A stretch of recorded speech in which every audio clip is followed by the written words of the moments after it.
বুকে চাপ বা ব্যথা, হাত বা চোয়ালে ছড়িয়ে যাওয়া ব্যথা, শ্বাসকষ্ট, অতিরিক্ত ঘাম। হার্ট অ্যাটাক হঠাৎ করে হয় না, এটা আসলে ধীরে ধীরে তৈরি হওয়া একটা বিপদ। আমাদের শরীরে ঠিক কি ঘটে? আমাদের হার্ট কন্টিনিউয়াসলি কাজ করে, আর এই কাজের জন্য দরকার অক্সিজেন রিচ ব্লাড। এই ব্লাড আসে করোনারি আর্টারি দিয়ে।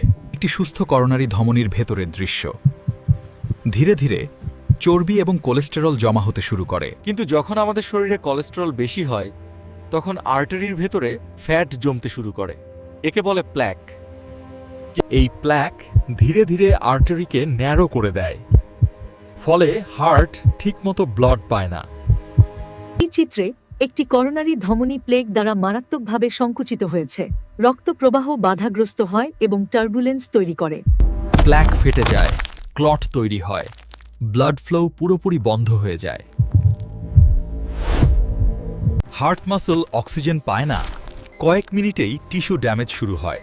এটাকেই আমরা বলি হ্যালো হার্ট অ্যাটাক।